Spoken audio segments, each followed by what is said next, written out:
So are you calling from Nova Scotia? That is correct, yep. I've just done a bit of a Google. I know just a teeny weeny bit about it now. So you never came to Nova Scotia in your career?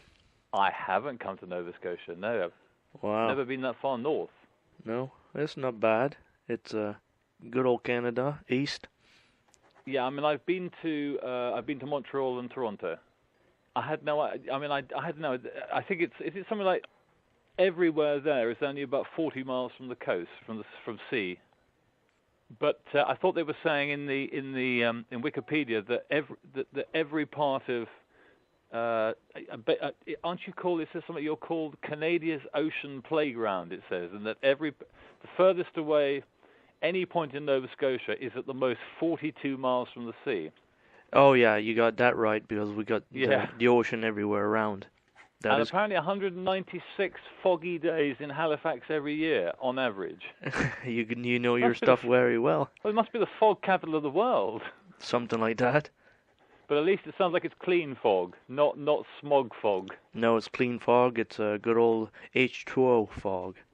Exactly. So most of you are descended from the Scots, I didn't realize as well. I mean, it sort of makes sense with Nova Scotia, but I hadn't, well, that probably says about two-thirds or something. Gaelic-speaking Scots. So what's your background? You sound French.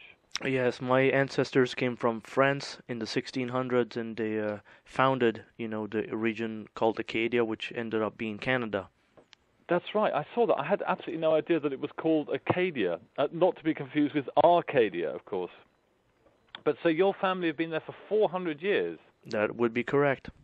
That's a lot of. How do you pronounce your surname? Saulnier. Saulnier. Sonia, you got it. Saulnier. That's a lot of Saulniers, isn't it? There is quite a few. And there's still some in France that never came. How many generations back? I wonder if you worked that one out. It must be about. Oh God. Well, it's 12 generations from me to 12. Yeah. to I was going to say about 1673. century, isn't it? That's incredible. It's brilliant. Certainly. What was the first guy called? Jason. Louis Saulnier. Louis. Very French. Very kingly, of course, as well. My genealogy goes right, way back to all those people. Fantastic. That's brilliant. You've got an island called Sable Island, where there's a big history of shipwrecks. That is correct also, and there's wild horses roaming around there. Oh, seriously? Yes. Amazing. And somewhere famous called Cape Breton, which I've certainly heard of. Yeah, Cape Breton, 8 hours from here, and it's a lot of Acadian French people up there also. What was the name of the Indian tribe beginning with M? Micmac. Micmac. It's amazing. I just love history. I love history. Yeah, and apparently about 1 million people. Almost 1 million, correct, for Nova Scotia. Slightly under 1 million, yeah. When you think that I live in London, and London has about 15 million, doesn't it? It's incredible, isn't it, really? That is incredible. Yeah, that's crazy. Anything else I can give you knowledge on? You studied very well. No. I literally just, I love history and geography, and I don't know enough about it, so I just had a quick look. No, I'm all fascinating. Anthony Phillips here. What you been doing lately, besides studying your history? In terms of my most recent record output, recent output has been a number of remastered CDs with bonus discs, going back and remixing from the multi-track with like a different version of each of the main tracks. That was on the album called Sides, and we've been also remastering some of the private parts on Pieces series and releasing those in pairs of 2. I've released an album called Pathways and Promenades, which was all the tracks that have been released on sort of compilations and charity CDs, and just single tracks, which it would be too much to expect people that are primarily fans of my own to go and buy the whole thing. So we've put them all in one place. Obviously, people won't like it all, but it means that for the sort of completists, it's all in one place. And there are some tracks which seem to please people. Aside from that, I do a lot of TV writing over here, and that's I really split my time between those sort of album projects and a lot of TV writing. I haven't done a brand new, completely new solo album for quite a while, and I'm hoping to be able to do one at the end of the year.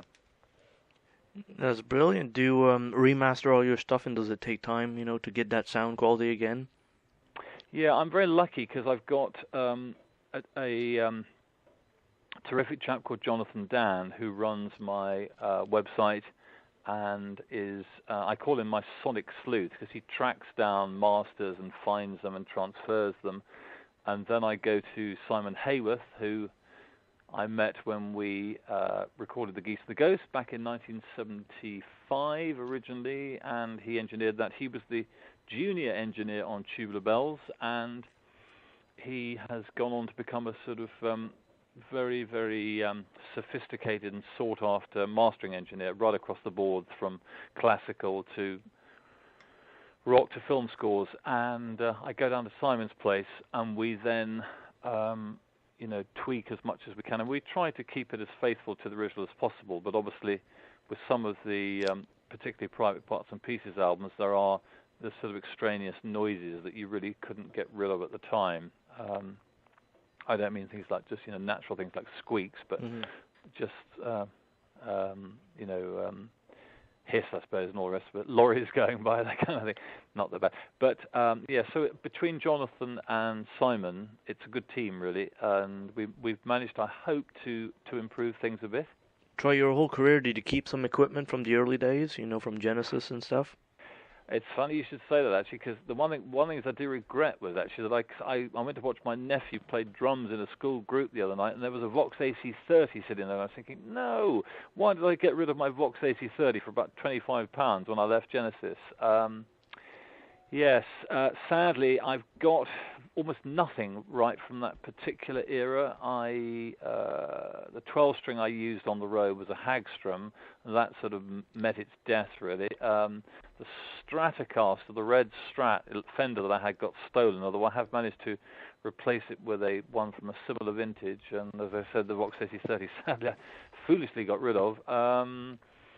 It's a very good question. What have I got from that time? I think I've probably almost nothing. I've got a Bouzouki that I bought just afterwards. I think actually from my actual period with Genesis, I've just got the guitar case, and it still says Genesis in faded letters on it. Still got Genesis written on faded letters in there. Incredible. That's right. No guitar effects or stuff like that is, all gone. That's a good question. I was thinking about that. No, I think all the pedals and effects and stuff I've got come from my own time, from 74, 5, 6, 7. Yeah, things like the Space Echo, Roland Chorus Ensemble, Dynacomp pedal, stuff like that. Things that I use on Wise After Event and Geese the Ghost. No, I don't think I've actually got anything from then, actually. Do you recall much of the recordings, from Genesis to Revelation and Trespass? What type of equipment would have been used in that studio? In those days, it was pretty simple. I mean, certainly on Genesis to Revelation, just would have been a 4-track Studer. We had to bounce everything down. I think by the time we went on to Trespass, it would have been, it was probably 8-track, I think. It might have been 16-track, but I think probably 8-track. But we were certainly able to record things without having to do ludicrous, submixing of the backing track and stuff like that. Your recording engineer must have been really good, to get that, sound out of that record, from just 4 tracks, let's say, from the first album. Yeah, the first album we did suffer, though, because in order to put the strings on, which we weren't very keen on, they had to submix the backing, and submixing the backing was, we lost quite a lot of power, so the original backing track ended up in mono, which it was never supposed to. Although on the some of the Genesis remastered stuff, I did find some 7.5-inch copies of the original, and they have been released. So they're not quite as polished as the finished thing, but at least you had some of the power. The engineer on Trespass, the engineer on just Revelation was Tom Allum, in fact, who went on to do lots and lots of things like Judas Priest. Tom was very, very good, but obviously restricted by the 4-track. Although I've got a feeling that the Beatles actually recorded one of the tracks for the basic part of it from Sgt. Pepper in that same studio. I think I'm right in saying it was Fixing a Hole, and may be wrong on that. Not one of the more complex and tricksy ones. But we recorded at Trident on Trespass. That's also where I didn't realize till later the Beatles apparently, who always used to record normally at Abbey Road, but had recorded Hey Jude there. So it was amazing singing the piano, playing the piano there. We used an engineer called Robin Cable, who was very, very good. Although I do remember having a bit of a battle with him about how to record the 12-string, because I had very much my own, rightly or wrongly, ideas of what a 12-string should sound like. A lot of people tended to make it sound, no criticism of other people, perhaps it was horses for courses, but 12-string was often used as a sort of percussion instrument, virtually. You'd sort of strum along, and often in a big mix, you'd mainly hear the sort of percussive effect, the plectrum. But, we were doing stuff, as I'm sure you know, which really featured the kind of harmonic interest of the 12-string. And I didn't want a microphone just put on the soundboard and just the plectrum coming out. So I used to have this specialist thing where I'd put it through this and put it through that. And I remember Robin Cable saying to me, "That doesn't sound like a 12-string." And I said, "Yes, it does." And we had a bit of a standoff. But that's often what happens. But no, he was really, really good. And John Anthony, the producer, was excellent. I do remember that they wouldn't let us drop in, where you go in the middle of a track if you've only got a small part to play. And I've got a feeling that Mike Rutherford had to wait about 6 minutes to record about 10 bars of classical guitar on Stagnation, and because by the time he'd sat there waiting for 6 minutes, I think he was sort of sweating his guts out and probably got it wrong. But it was a hell of an improvement on the first one, and it was good fun. Did you ever foresee the fame of Genesis from the beginning to what they would become? I think as a kid you dream, don't you? And you always, you love to. Everyone has dreams, but I don't think you ever seriously imagined that anything that you're involved in is ever going to be big. I mean, we all had incredible heroes, and although we were headstrong, we didn't. You've got to be headstrong and believe in yourself, but you never compare yourself to some of those great people and think, oh, I'm going to be like you, mate. I'm better than you. No, I mean, they were like gods, and we were just sort of, fighting our way along, really. No, it's been an amazing story. Did Peter Gabriel work very hard in the studio? I think everyone worked very hard, to be honest. I mean, he had more on his plate, obviously, because of the lyrics. He did do most, if not all of them. I mean, the rest of us used to help a bit.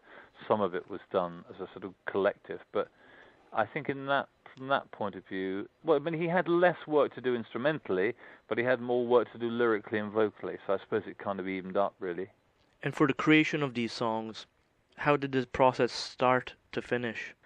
Varied, really. The time when I was with them, I mean, it started out Mike Rutherford and I writing songs together, Peter Gabriel and Tony Banks writing songs together, and then later on it would become slightly more fragmented. One person would have a basic idea, and then others would pitch in, particularly the longer ones on Trespass, like Stagnation, The Knife, and Looking for Someone. It started off with an embryonic song, and then the others would add some of these subsequent sections, so that they really were pretty much from the start, full group compositions. I think on from Genesis to Revelation, there definitely were tracks which you could definitely put down as being more down to one or two people than the others, although they actually were credited as being group compositions.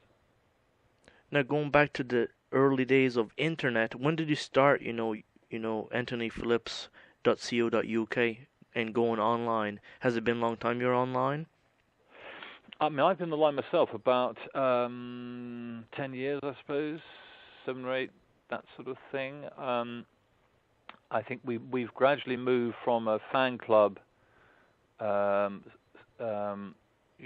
paper-based fan club. The mailing list and stuff, yeah. Yeah, it's been a sort of slow progress to a fully fledged internet site, I suppose. That's been up and running properly for about 3-4 years, brilliantly run by John. And that obviously does help a hell of a lot, because you can get things out to so many people so much more quickly than if someone's got to sit there and just write a letter to each person. So it has been brilliant. And also, we were a little bit slow on people being able to listen to stuff. It's only recently that people could actually, we did sort of, sonic clips that people can actually kind of preview an album. I mean, it's a tremendous help because obviously somebody wants to know roughly what they're going to hear. Mm-hmm. They don't want to necessarily go along to a record shop and just take a chance. This summer, you're keeping busy? Yes, I am. I mean, right now, I'm actually my studio's being upgraded. It's getting increasingly complicated nowadays with all the computers and stuff. And yeah, I'm starting a lot of orchestral, what we call library music, which is music, background music for TV. Well, it can be foreground music for TV. And I'm going to be remastering and maybe possibly recording some extra stuff for Private Parts and Pieces 3 and 4. And I'm hopefully going to be getting together with my old pal Kike Berro Garcia, the really, really brilliant guitarist, to maybe add a couple of things on that. So, number of re-releases and, yeah, a lot of TV work. And then hopefully perhaps autumn, spring, a fully fledged new album. Awesome stuff. Anthony, real pleasure talking to you. Lovely talking to you too, Jason. And very best of luck with the radio station. Good luck in your career this summer, and I'll talk to you again soon. Yeah, and have a great summer yourself. Thank you very much. Have a good night. Bye. Bye-bye.